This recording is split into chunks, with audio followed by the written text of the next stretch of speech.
जी विद्यार्थियों, अब हम पाठ 10 का गांव बड़ा या शहर का अगला गद्यांश आरंभ करेंगे।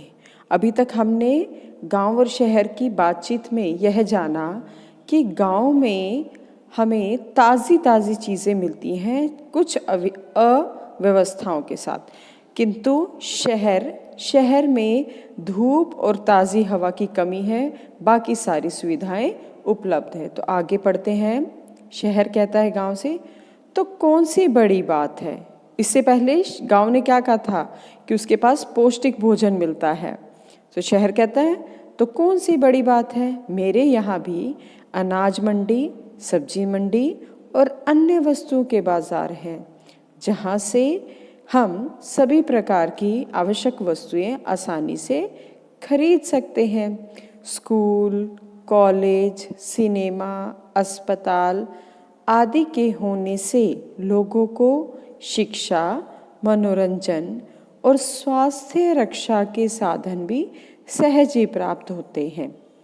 इनके लिए तुम्हारे लोगों को मेरी शरण लेनी पड़ती है। मेरे कल कारखानों यानी जो बड़ी बड़ी फैक्ट्रियां हैं और मिलों में गांव के लोगों को काम मिलता है। जैसे यदि आप देखेंगे जो शुगर मिल है गन्ना वगैरह के लिए, कहाँ है वो? शहरों में ही है। गांव के लोग गन्ना लेकर कहाँ आते हैं? शहर की ओर आते हैं। तो इस गद्यांश में शहर कह रहा है कि माना कि तुम्हारे यहाँ ताज़ी ताज़ी फल सब्जियाँ मिलती हैं, किंतु हमारे शहर में भी अनाज मंडी, सब्जी मंडी के होने के कारण हमें प्रत्येक प्रकार का अनाज और सब्जियाँ प्राप्त हो जाती हैं। लेकिन तुम हमारे ऊपर यानी गांव शहरों के ऊपर शिक्षा के लिए, मनोरंजन के लिए और अस्पताल यानी चिकित्सा के लिए शहर पर निर्भर होता है।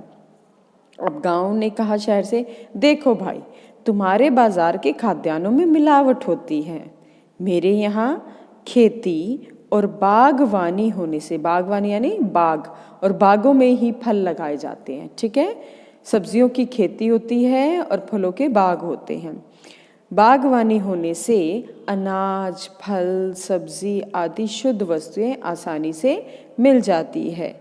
कृषि के साथ गांव के लोग पशुपालन भी करते हैं। पशुपालन करना मतलब पशुओं को पालते हैं। पशुपालन से एक विशेष लाभ यह है कि लोगों को शुद्ध दूध, दही और घी सरलता से प्राप्त हो जाता है। और शिक्षा के लिए गांव शहरों पर निर्भर जरूर है। अब यहाँ पर गांव ने माना कि हमें हर चीज़ खाने पीने की उपलब्ध हो जाती है, वो भी शुद्ध, लेकिन मानते हैं कि शिक्षा के लिए हमें शहर पर निर्भर रहना है। पर यह तो उनकी गुण ग्राह्यता है कि यह तो शहर का गुण हुआ, सुविधा नहीं।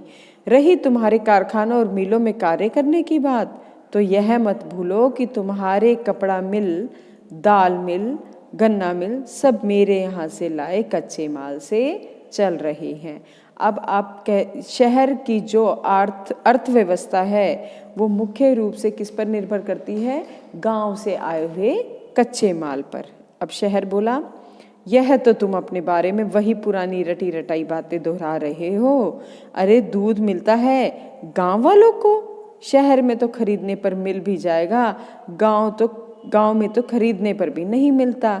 हाँ, कच्चे माल वाली बात मैं मानता हूँ। तो देखा अब आपने, यहाँ पर गांव ने माना कि शिक्षा और मनोरंजन तथा चिकित्सा के लिए हम शहर पर निर्भर हैं, और शहर ने भी ये माना कि हम कच्चे माल को पाने, कच्चा माल होता है रॉ मटेरियल, जिससे मान लो अगर हमें कोई कपड़े बनाने हैं कॉटन के, तो हमें कपास कहाँ से मिलेगी? गांव से। बिल्कुल सही। तो हमें कपास कहाँ से मिलेगी? गांव से। ऐसा ही यदि हमें चीनी चाहिए तो गन्ना कहाँ से आएगा? गांव से। बिल्कुल सही। आपको पता है इस बारे में। तो इस प्रकार शहर ने भी यह बात स्वीकारी कि जो कच्चा माल है, जो रॉ मटेरियल है, वो हमें गांव से ही प्राप्त होता है, तभी हम उनसे विभिन्न प्रकार की वस्तुएं बना सकते हैं और अपनी अर्थव्यवस्था को बढ़ा सकते हैं।